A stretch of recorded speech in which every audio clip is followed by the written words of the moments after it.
Hey guys, Aaron here. Just wanted to catch up with you on a couple quick points about discounts and how we do that stuff, why we do that stuff, and the best practices.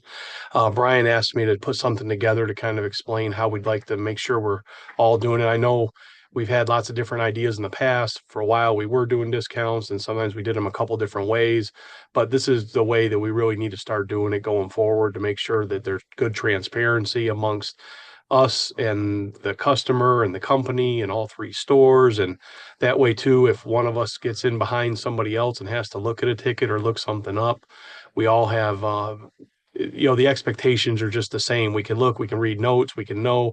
If we start looking at stuff and things seem weird and odd, now we're making phone calls and we're texting each other and we're trying to figure out this and that. And that really wastes a lot of time and effort. And we want to have our ducks in a row and our information documented, not only for us, but even for like banking purposes. We need to understand like it doesn't make sense sometimes when it looks like we did a certain amount of deposit or we should have had a certain amount of money in the bank. But if buy the tickets, but then if the tickets didn't really justify it, and those deposits weren't really there, things start to look unbalanced, and then it kind of raises flags and such as well. Let me just unplug the phone here real quick. Um, but anyway, let's get into it. Let's just look at this. I'm going to share a couple different tickets and a couple different ways to do this. Again, it's about transparency. There's not one person here at the company that's trying to do something to be bad or malicious. It's just we do different things that we think, or sometimes in our head it makes sense to do it this way, or to maybe we're really trying to keep our KPI numbers looking good, and so we do something there, or we're just trying to help a customer out real good and we do something there. The reality is all that's fine and good, but if the numbers aren't real, then what good is any of it? Because we can't, we just don't even know what we're really doing or where we're making money or losing money, and it's just a big what do they call it, a shell game, right? And that's not what we want.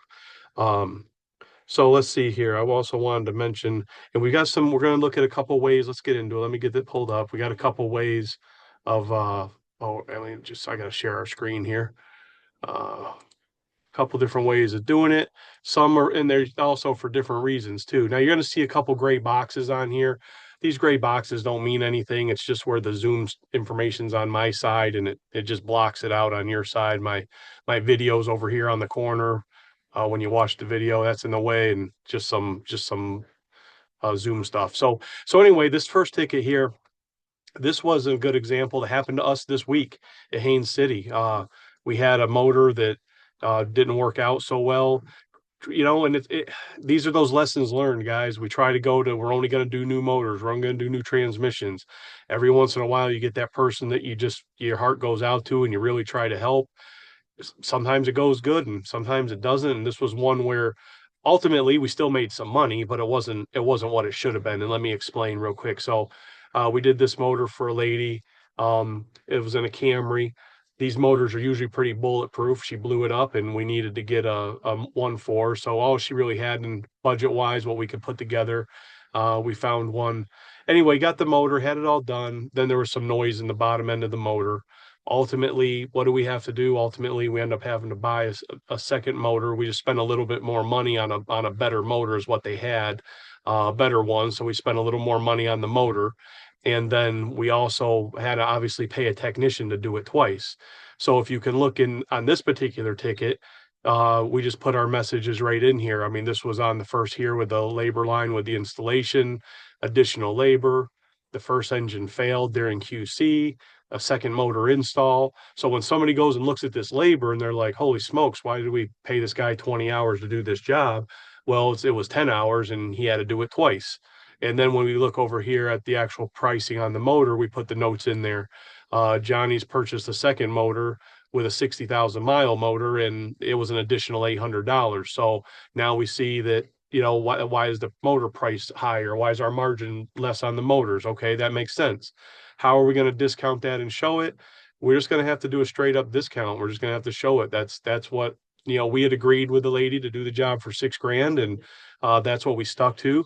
Now, that's one way of discounting. That's how we chose to do it on this ticket.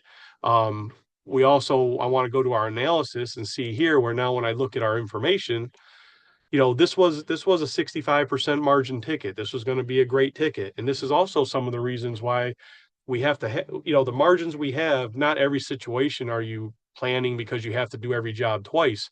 But part of why we have our shop supplies, part of why we have to have the margins we have is because these jobs happen at every store and happen to all of us. And we have to be able to cover us, we can't go out of business trying to be in business. So yes, part of it is there's profit in what we do, and you have to be able to cover your losses and when there's something that happens. So here's a good example. This was a 65% good margin ticket. Now we're at 40% after having to pay double for the labor and that extra money on the motor.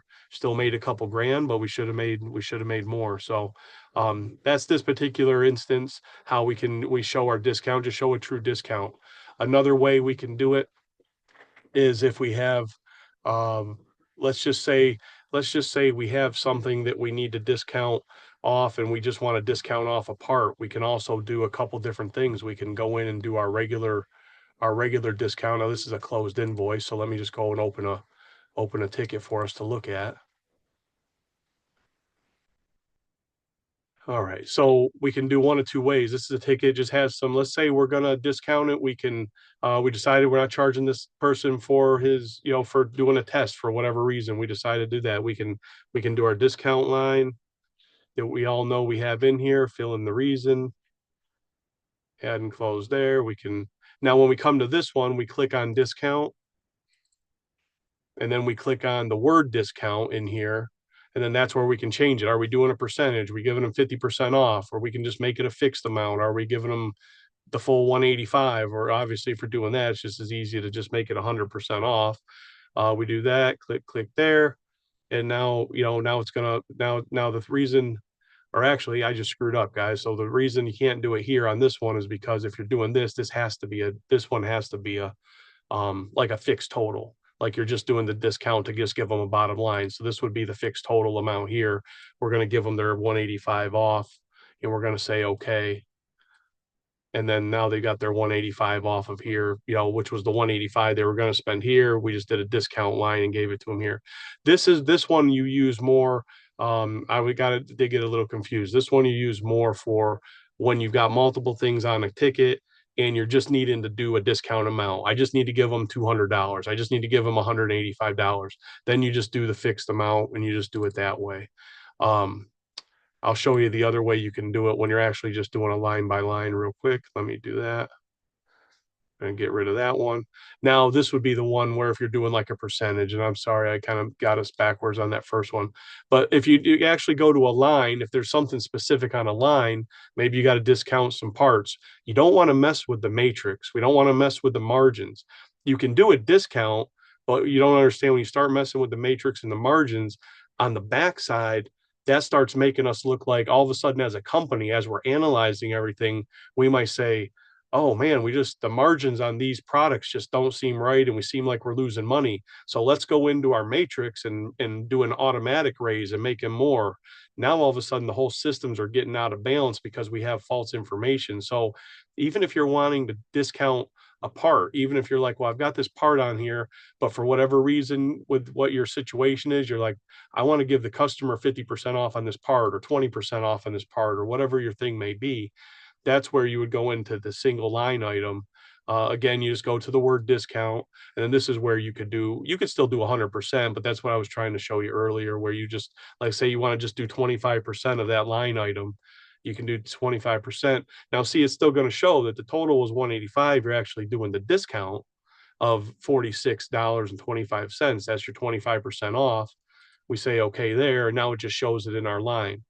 Now, along with this, again, notes are critical. Let's be having the good notes in there. So when somebody comes behind there and sees this, I don't just want to see that there was a discount on there and that's what happened. Maybe my guy here or Rebecca, my team, maybe somebody's out sick or on vacation or just even gone to lunch. And I have to jump in and look at something and figure something out or explain something to the customer. I see this discount of $46, but I have no notes or no information.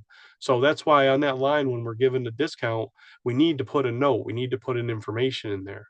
Now, with that being said, maybe there's some things that we really want to have, keep to ourselves or keep within the company. That's where we want to use our yellow sticky note. Our yellow sticky note, you can put the whole story in there. You can write as much as you want. You can put in there that we made a bad mistake and all the things you don't want the customer to necessarily see and read. But when you close that ticket out, that sticky note stays there forever, part of the ticket, just like wherever, but the customer never sees it. So if you need to put some details in and let us all know or some information, that's a great thing to use. That sticky note is the yellow sticky note no one else sees except for on the company side. So if you need to have some notes, but it is good to have. We just want that transparency, guys. We want to stop having that thing between each other and between the company where we're, man, is that person not doing their job right, or is that person trying to get one up on the company? No, nobody's trying to do that, but we got to be able to know so we can explain it. Or even like for, with Brian, I mean, you go back, you start looking at the dollar numbers and looking at where things aren't making sense. He doesn't want to have a question of why is this store, maybe this store lost a little money this month, or maybe this store something just doesn't balance right.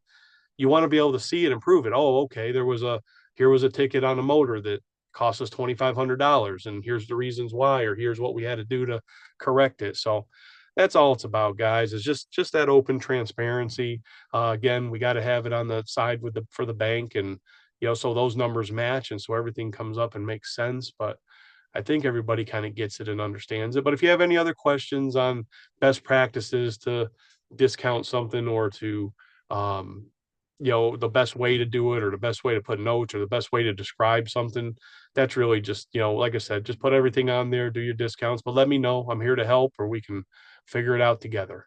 So we're gonna stop, get rid of that one, and I hope that explained it to you guys a little bit and gave you some clarity on the best way to do it and why the reasons and what makes sense.